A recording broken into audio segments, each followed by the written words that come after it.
Your new graphics card might be 5 years old. Reports say Nvidia may bring the RTX 3060 back into production.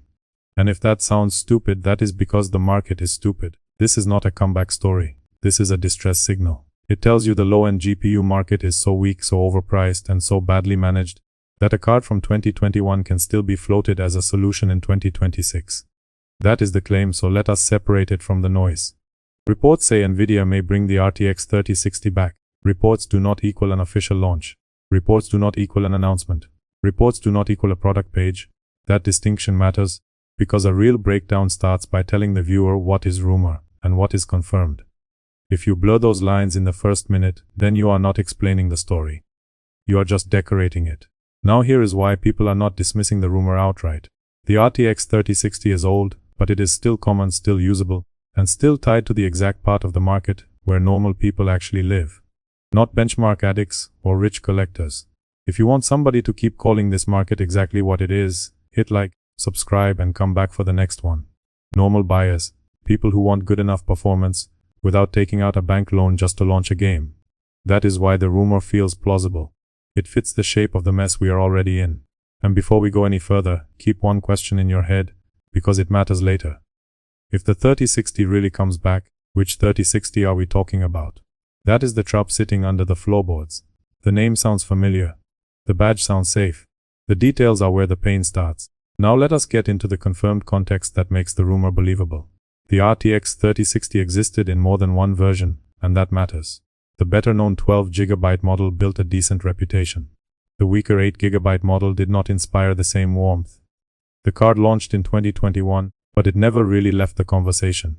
It landed in a useful performance bracket for a massive number of players. Steam hardware data has kept the 3060 family near the top for a long time. This means millions of people are still sitting in that tier. That does not mean those people are excited to buy the same card again in 2026. That is where lazy commentary starts embarrassing itself. Installed base is not the same as fresh demand. A card can be common because it sold well years ago. A card can stay common because replacements are too expensive, too weak, or too badly positioned. People still using a product does not automatically mean they want that exact same product pushed back onto shelves like it is some kind of heroic return. Nvidia knows that distinction. They are betting you do not. That is where the spin starts warming up. So why would Nvidia do this at all? Because the money changed direction. That is the short answer. The company's center of gravity moved hard toward data centers and AI. That is where the richer customers live. That is where the bigger margins live. Gamers simply do not have the deep pockets that AI companies do. When supply gets tight and priorities get sorted, guess who gets fed first? Not the guy trying to upgrade his aging rig so he can run next year's big release without setting every slider to medium and praying. That is the mechanism people need explained. It is the part many scripts ruin by screaming instead of thinking. AI demand is huge. Data center demand is huge. Those buyers place the kind of orders that make consumer sales look like pocket change. So if memory supply is strained, if production capacity is strained, or if the margins are just better elsewhere, gaming gets whatever fits after the serious money has been served. It is not romantic. It is not futuristic. It is just corporate arithmetic. And corporate arithmetic hates you. It is not personal. It is just math that hates you. That is why the rumored 3060 return matters. Not because the card itself is magical. Not because old hardware is evil. It matters because it would expose the condition of the market. If a 2021 mid-range card can still make sense as a practical answer in 2026, then the problem is not the existence of the old card. The problem is that the replacement path is clogged, overpriced, thin, or missing. That is the real headline. The old product is not the story. The broken ladder is the story. Now let us go back to the question I planted earlier. Which 3060 comes back? Because that is where the real consumer risk lies. The average buyer hears RTX 3060 and probably thinks of the stronger 12GB version. He remembers the name. He does not remember every footnote. That is exactly why this kind of move can get ugly. If Nvidia brings back the better-known version at a sane price, there is at least a practical case for it. If Nvidia leans on the weaker 8GB version, slaps a familiar badge on it, and prices it like the customer was born 5 minutes ago, then the whole thing turns into a very polished insult. That is not paranoia. That is pattern recognition. The hardware market loves familiar names because familiar names let companies sell comfort before they sell value. If buyers are desperate, if the shelves are weak, and if the alternatives are overpriced, then a familiar name does half the work by itself. Same logo, same number, different deal. That is why this rumor should make people pay attention to the exact configuration, the exact memory, and the exact price, instead of clapping just because something recognizable came back from the dead. Now look at the wider market and tell me this does not fit. The high end keeps drifting into absurd price territory. The mid-range keeps feeling squeezed. The lower end keeps looking like an afterthought, a delay, or a compromise. That is the pattern. So when a report says Nvidia may revive the 3060, it does not sound random. It sounds like exactly the kind of ugly, practical move a company would make when it wants to keep product flowing without fixing the real problem. It sounds less like innovation and more like patching a leak with duct tape while giving a keynote about the future. And that is where the corporate language becomes unbearable. If this happened, the public framing would probably sound very responsible, meeting gamer demand, supporting mainstream users, offering reliable performance, providing a proven solution for today players. Corporate messaging always tries to make the compromise sound noble.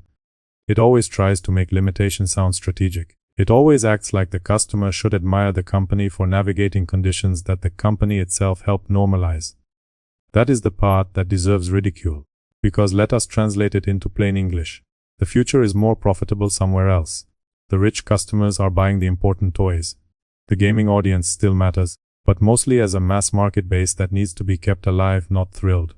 So if yesterday card can still fill shelf space and keep people spending, then yesterday card starts looking very useful to a company that would rather protect margins than move the baseline forward. That baseline matters more than people think. When mainstream hardware progress stalls, game development for mainstream players stalls with it. Studios still have to build around the hardware a huge chunk of the audience actually owns. That means more compromise, more reliance on upscaling, and more settings tuning.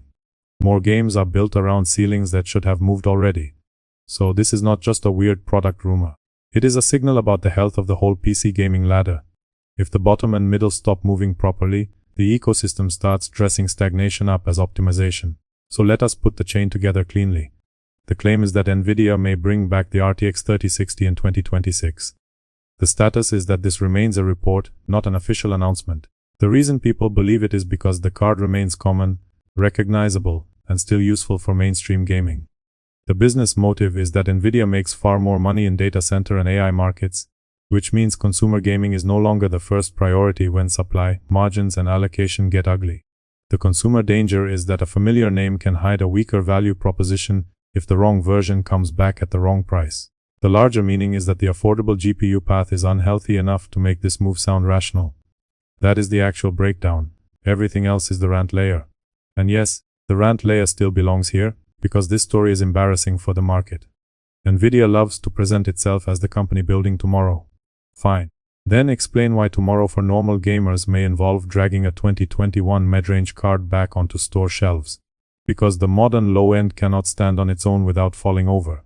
That is not a vision. That is a confession. So no, this is not a heroic comeback. It is not some wholesome return of a fan favorite. It is the possible return of an old answer because the new answers are too expensive, too compromised, or too absent to do the job properly. And that is why people should be angry in a useful way. Not because old hardware still works. Not because rumors exist. They should be angry because the market has been trained to accept too much nonsense. Delay, scarcity, inflated pricing, weak value, endless spin. Then one day an old card walks back into the room and people are expected to call that good news. That is the story. The scary part is not that the RTX 3060 may return. The scary part is that for a lot of buyers, it might still make practical sense. That is not a win for Nvidia. That is not a win for gamers. That is the market admitting, in the most awkward way possible, that progress at the affordable end has slowed down while prices kept climbing anyway. That is the real takeaway. The 3060 is not the miracle. The 3060 is the evidence.